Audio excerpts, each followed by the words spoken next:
It's confirmed Sarawak to host SUKMA 2024. 73 stateless children are now recognized in Sarawak, and Credit Suisse kerfuffle will have little impact on Asian banks. Those are the headlines for tonight. Hello there, you're now with me, Douglas Elliott, and you're now watching TVS Nightline.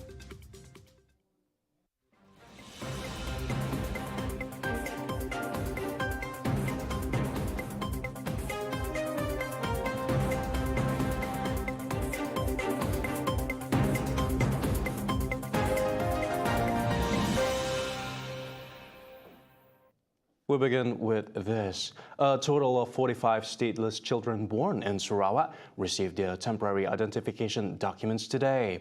They were part of 73 undocumented children in Sarawak to receive the proper documents which will allow them access to healthcare and education before the new academic year begins next week.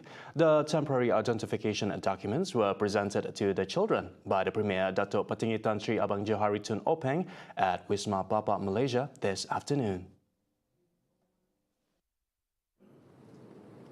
Dan kita nampak bahawa kadang-kadang kita tidak mendapat dokumen disebabkan oleh proses permohonan yang begitu panjang, dan akhirnya disebabkan keadaan sedemikian, maka banyaklah kanak-kanak kita, iaitu mereka yang tanpa kewarganegaraan di Sarawak tidak mendapat akses kepada pendidikan dan juga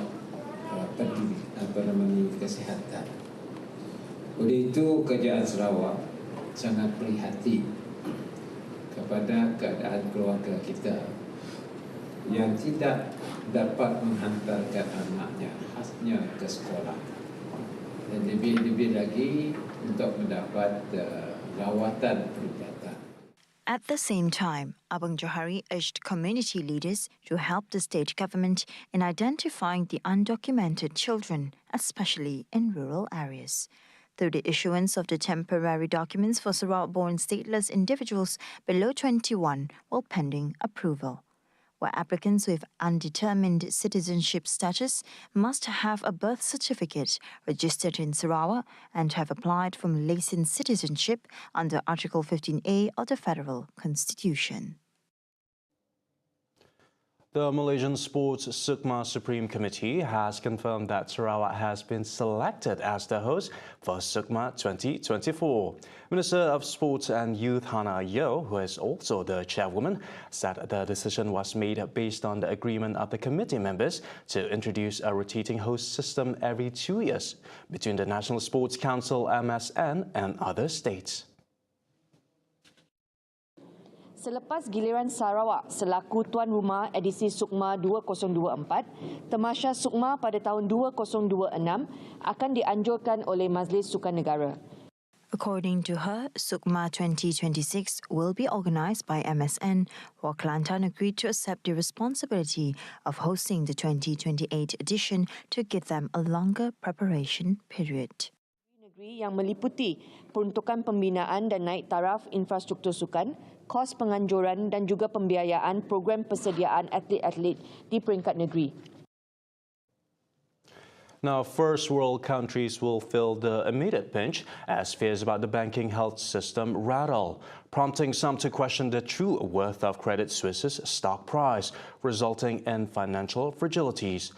Global Chief Economist of GUI Shan Said said there will be little impact in Asian countries amid investors' confidence. It will have deeper impact in US and in Europe, but will have little impact in Asia. Yes, Asia will feel the pinch of this global economic instability and financial fragilities. And financial fragility, especially in US and Europe, they're so severe. Obviously, I feel that some of those funds will get out of those markets and they will move into Asia. Obviously, clients of SVB and Signature Bank are moving their funds. And SVB is running an ad now, 24 hours ago, that we are one of the safest banks, nothing will happen to your deposit. But investors and depositors are not feeling confident. That's where they're moving their funds to Bank of America, Citibank, Goldman Sachs. and other banks. So obviously, I think the investors are feeling the pressure, and I think more and more funds can be expected to be parked in Asian banks.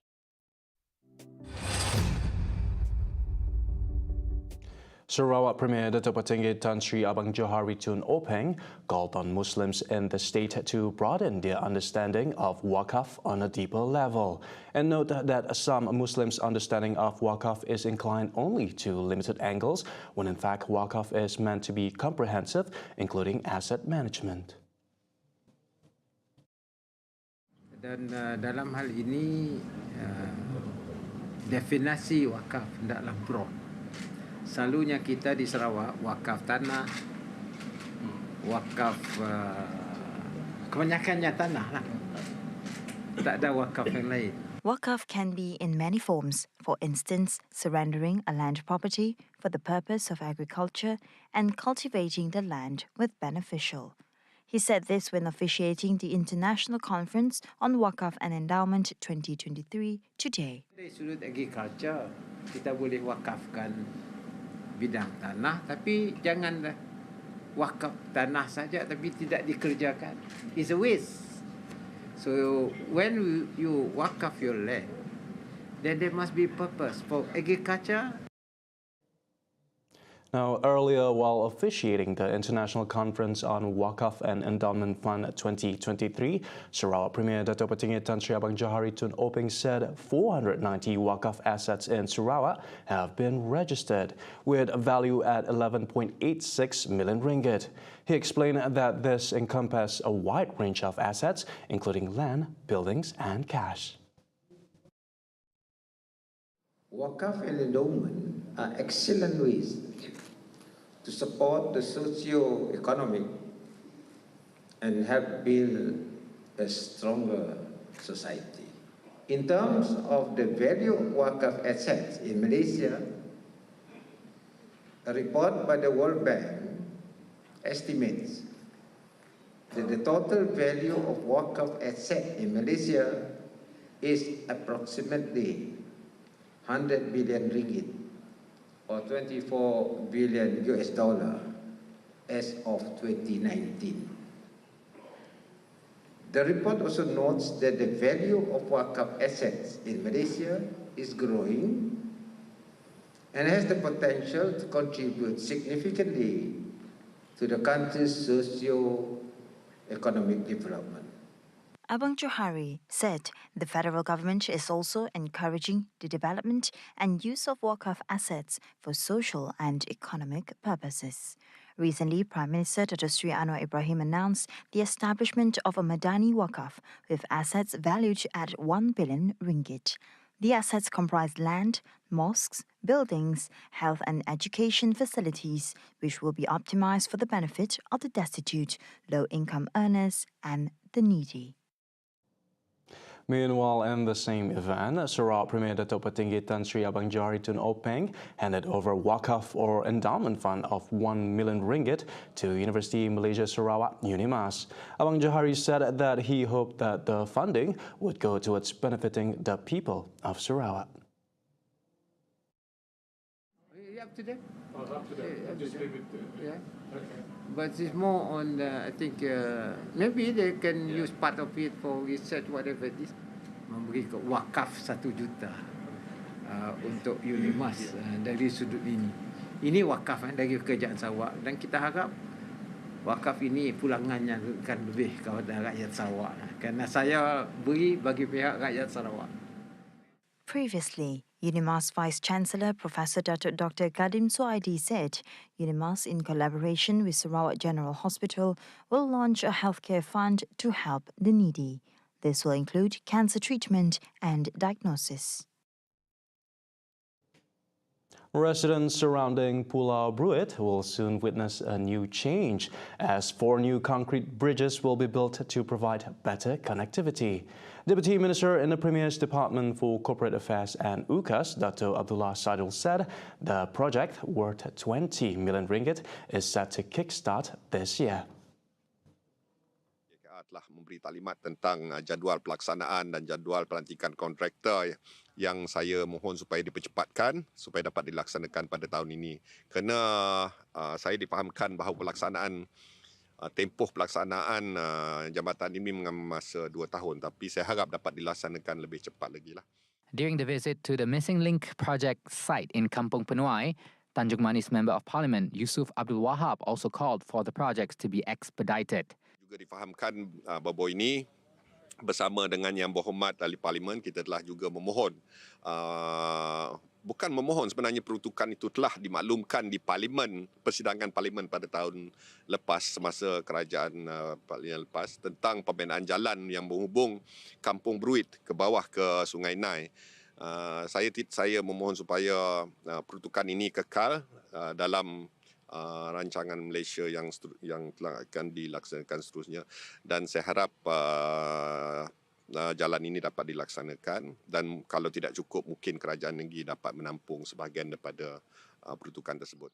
The 1 kilometer connector road worth 2.59 million ringgit is 6 months ahead of schedule.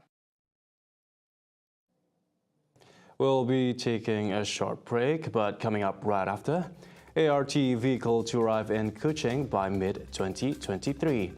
Plus, Indonesia jails policemen over deadly stadium stampede. Right here on TVS Nightline. Stay tuned.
You're watching TVS Nightline. The eagerly awaited hydrogen-powered autonomous rapid transit, or ART, is scheduled to be delivered to Kuching by the middle of this year, ahead of its trial run in the third quarter of the year. Citing a local daily, Sarawak Metro Chief Executive Officer Mazli Mustafa said the prototype vehicle will undergo the second stage of the proof of concept exercise upon arrival. Earlier, it was reported that the ART vehicle is undergoing stage 1 of the proof of concept exercise in Suzhou in China.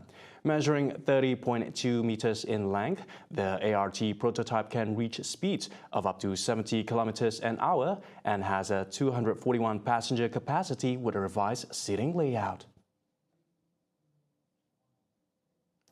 Meanwhile, over in the peninsula, the newly launched Putrajaya MRT line will be free for all commuters until March 31st. Prime Minister Dato Sri Anwar Ibrahim said commuters looking to use the new line will be able to access it for free after its official launch on Thursday, March 16. He further added that this free ride promotion also applies to feeder buses to the stations along the line. Meanwhile, Anwar also discussed that a full one-way trip on the line would take around 1.5 hours. The free rides apply to any commuters who either enter or exit the rapid rail network through any station along the new Putrajaya MRT line, including users paying by cash who can ask for a special token from a station's customer service counter for the free ride. The new Putrajaya MRT line has 36 stations from Kuasa Damansara MRT station to the Putrajaya Central MRT station and 17 park and ride facilities at 7 stations along the line. Commuters can expect a train frequency of 1 every 4 to 6 minutes during peak hours and 1 every 7 to 10 minutes during non-peak hours.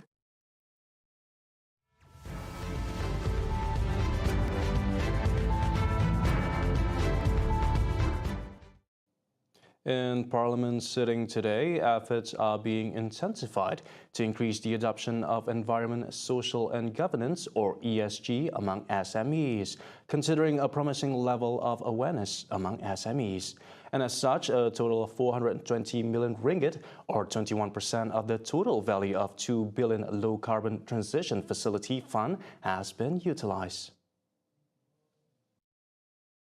The initiative, pioneered by Bank Negara Malaysia, intended to encourage and support SMEs to adopt sustainability practices and increase business resilience. Usaha sedang dipergiatkan untuk meningkatkan penerima gunaan ESG dalam kalangan PKS, memandangkan tahap kesedaran dalam kalangan PKS adalah pada tahap 42% berdasarkan laporan tinjauan awam oleh SME Corporation Malaysia. She said this when answering a question from Kubang Pasu MP, Datuk Dr. Ku Abdul Rahman Ku Ismaili in Parliament. Meanwhile, Hanifah said the government also issued Sukuk and a bond grant scheme under the Sukuk Framework for Sustainable and Responsible Investment (SRI) by the Securities Commission Malaysia to encourage more companies to finance green, social and sustainable projects. Pada masa ini, semua syarikat senarai awam PLC di Bursa Malaysia digalakkan untuk membuat pelaporan amalan perniagaan yang mematuhi prinsip ESG. Pelaporan perniagaan ini dijangka akan dikuatkuasakan oleh Bursa Malaysia kepada semua PLC pada tahun 2024. She further said the government's green procurement (GGP) policy, led by the Finance Ministry, was also implemented to encourage and cultivate the purchase of green products and services in the public sector.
Welcome back. In foreign front, Indonesian court on Thursday jailed a policeman over negligence that resulted in one of the worst stadium disasters in the history of football. The October 2022 incident in East Java ended in chaos with 135 spectators killed, including 40 children, many of whom were crushed as they fled for exits after police fired tear gas into the crowd. Last week, 2 match officials were also jailed for negligence in the first verdicts over the stampede. One of the policemen, Hasta Mawan, who was a commander for East Java Police's Mobile Brigade Unit, was sentenced to 1.5 years in prison. Authorities had earlier said Hasta Mawan had ordered police to fire tear gas, which Football World Governing Body FIFA has banned as a crowd control measure. Two other officers, Bambang Sidi Ashmadi and Wahyu Setio Pranoto, were cleared of wrongdoing and freed by the judge. An investigation by Indonesia's Human Rights Commission found the main cause of the stampede was police firing into the crowd 45 rounds of tear gas. Investigators also said the stadium was filled beyond capacity. Indonesia's top football league suspended matches for several months following the incident, but most games have since resumed, with some fixtures played behind closed doors due to security concerns. Indonesia is due to hold the FIFA Under-20 World Cup in May. Tensions across the Korean peninsula as hours before South Korea's president was due to fly to Tokyo for a summit. North Korea launched a missile from Pyongyang towards the east, according to Japan's spokesperson.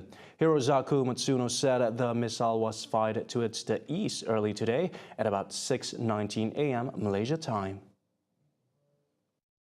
詳細については現在分析中でありますが、発射された弾道ミサイルは約70分飛翔し、8時19分ごろ、北海道の渡島大島の西方約200キロメートルの日本海、我が国の排他的経済水域外に落下したものと推定されます。飛翔距離は約1000キロメートル、また最高高度は約6000キロメートルを超えると推定されます。 At the Japan-South Korea summit today, Matsuno said they will confirm a joint cooperation with South Korea and the United States towards North Korea's complete denuclearization.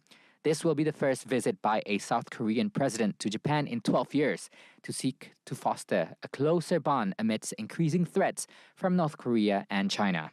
South Korea's President Yoon Suk-yeol will meet his Japanese counterpart Fumio Kishida, putting behind any hostility both countries had when Japan occupied the Korean peninsula between 1910 to 1945. Apart from security concerns, Matsuno revealed that both Japan and South Korea's premier will discuss over securing supply chains. The big, puffy, white spacesuit worn by Neil Armstrong and his fellow Apollo astronauts to the moon half a century ago is now out of fashion, as modern-day suit now calls for something more form-fitting and gender-neutral. On Wednesday, NASA unveiled a prototype for the spacesuit that astronauts will wear on the next mission to the moon scheduled for 2025. The suit's features, including a light band, high-definition cameras and upgraded mobility, were demonstrated during an event at Space Center Houston in Texas. According to NASA, Axiom Space was the company selected to create the suits for the Artemis 3 mission. So this suit's a little bit different than the suits of kind of today that's used on the space station. So this is called a rear entry design or a back entry design. This hatch would open up. You would put your feet in, put your arms in, and then kind of shimmy down into the suit, and then we would close the hatch. There's a variety of joints that we've put as well into the lower torso assembly, and this is going to be a huge improvement over the Apollo suits. The Apollo suits didn't have many of these types of joints that we've put in this suit, so the astronauts will be more comfortable having. The Artemis 1 mission, NASA's inaugural launch of the next-generation rocket, was successfully completed in December, while the Artemis 2 mission is planned as early next year. The flight, if successful, will pave the way for a planned Artemis 3 astronaut expedition to the lunar surface, the first ever to the moon's south pole, later in the decade. The program, named for Apollo's twin sister from Greek mythology, is aimed ultimately at establishing a sustainable lunar base as a stepping stone to future human exploration of Mars. NASA Chief Bill Nelson said the new spacesuits will open more opportunities for more people to explore and conduct science on the moon than ever before. Well, that wraps up tonight's edition of TVS Nightline. See the world closer with TVS as we bring you the latest news updates both locally and internationally, just a click away. More headlines anytime at tvstv.my or follow us on our social media. And that's all the time we have for TVS Nightline. My name is Douglas Elliott. Thank you for watching and good night.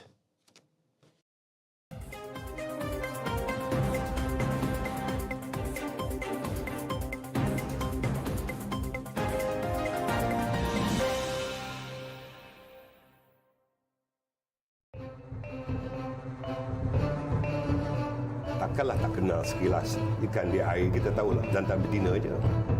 Isu Madani sudah, Kementerian Kemajuan Desa dan Wilayah sudah, dan kali ini kita nak beralih kepada politik pula. Politik. Dia minta pula saya letak jawatan. Ini apa dia logik politik? Minister dengan Najib jangan pernah mencapai saya.